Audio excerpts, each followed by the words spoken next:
The Senate Finance Committee will vote today on whether to advance the nomination of Robert F. Kennedy Jr. for Health and Human Services Secretary. The fate of Kennedy's bid could fall upon Republican Senator Bill Cassidy of Louisiana. Senator Cassidy, a medical doctor, is a member of the Finance Committee and chairman of the HELP Committee, the other panel that held a hearing for RFK Jr. last week. And Cassidy has openly struggled with Kennedy's nomination, specifically when it comes to his past conspiracy theories about vaccines. Meanwhile, another of Trump's cabinet picks just picked up a key endorsement ahead of her committee vote later today. Republican Senator Susan Collins of Maine has announced she will vote in favor of Tulsi Gabbard for Director of National Intelligence. She explained her decision to reporters yesterday. After extensive consideration, conversations with her in my office, attending the hearing, questioning her there, and listening to her in the closed session, I decided to vote that I will vote for her. I believe she's committed to strengthening our national security. And I questioned her extensively about her views on Edward Snowden, and I am now satisfied that she will not seek in any way to have him pardoned, which was a question that I answered in open session. Also yesterday, the Senate voted to confirm Chris Wright as Secretary of Energy. 8 Democrats voted in favor.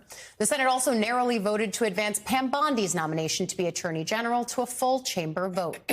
Joining us now, former communications director for Republican Senator Cory Gardner, Annalise Keller. We also have Jonathan Cott. He's a former senior advisor to Democratic Senator Chris Coons. Guys, thanks for joining. Annalise, I'll start with you. What do you make of the difficulty that Cassidy clearly is struggling with here publicly in regards to RFK's nomination? Does he ultimately come around?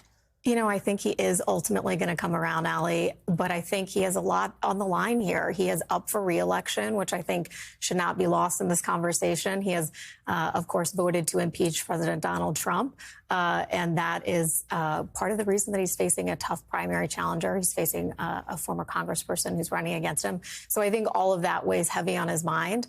But, you know, when you're watching the committee hearings, something to think about, too, is that these are not the only, this 5-minute exchange is not the only conversation that they're having with these nominees. Yeah. There is so much written materials. There are, you know, meetings, phone calls, their teams are communicating. So I think, you know, it also just comes down to whether or not he feels comfortable that RFK Jr. has answered a lot of the vaccine issues that he's concerned about.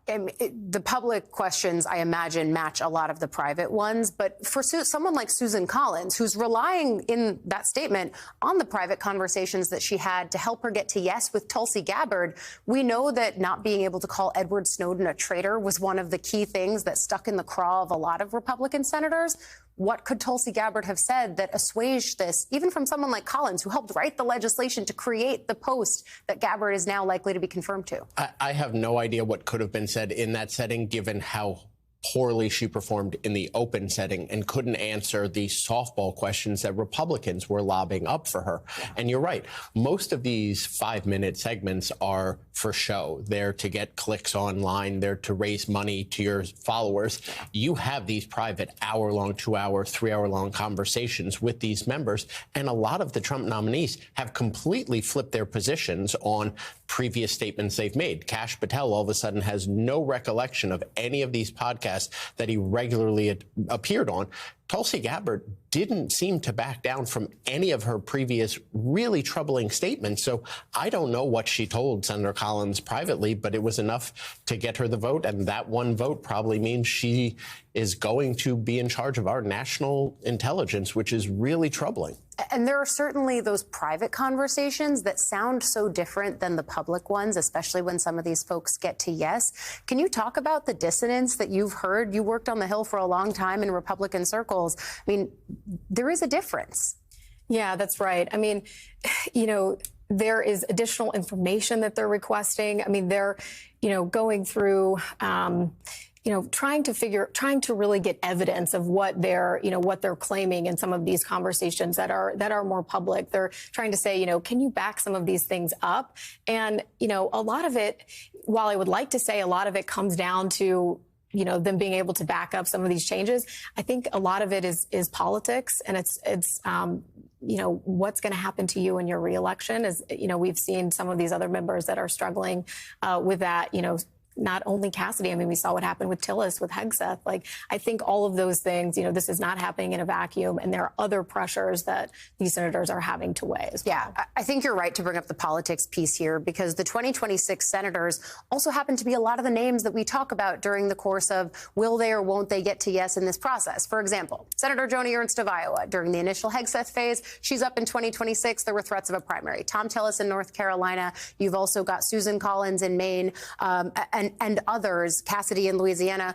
How much is the politics palpable here, Pat? The politics is almost the number one issue for a lot of them. And it's unfortunate that we've gotten to a point where being primaried is probably the toughest part of winning a re-election fight for a lot of these members. Especially in MAGA. Especially in MAGA. And a call from Mike Davis, Steve Bannon, or Elon Musk is the most terrifying thing any of these senators can get, knowing that means a primary challenge is coming, and they don't want to face that. So I think it is looming over them. No matter what they say, they have to look 2 years ahead and say, do I want to spend the next 2 years trying to raise $100 million and fend off a primary challenge, and then have to go head-to-head in a purple state against a well-funded, moderate candidate after I've gone so far to the right?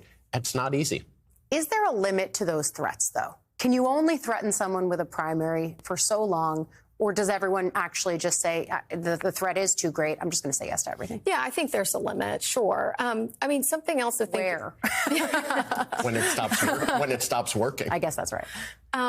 Or, some of these members have said that they're thinking about retiring, too. I mean, you have McConnell, for example, who I think has been fascinating to watch through all of this. Yeah. He is someone who I don't necessarily see his votes as voting, against Republicans or, he's obviously been a party loyalist. I see him as more just, I'm out here voting my conscience. No one is really behind the scenes. He's kind of going rogue, just doing, voting, however he thinks he should. Which McConnell has become sort of McConnell's worst nightmare as someone who so steadfastly kept Republican senators in line all those years. He is a fascinating profile, and he's laid out that national security is sort of the umbrella under which he's operating and parsing through his votes. So I think it's going to be a fascinating profile for someone like McConnell, but a really interesting conversation. Us Democrats are really going to enjoy the next 2 years of Mitch McConnell. We've been waiting for this, and it's going to be fun. Words I never thought I would hear. Never thought I'd say it, but I'm grabbing the popcorn and I'm enjoying it. All right, Cott, save popcorn for me. Annalise Keller and Jonathan Cott, thank you both for joining us this morning.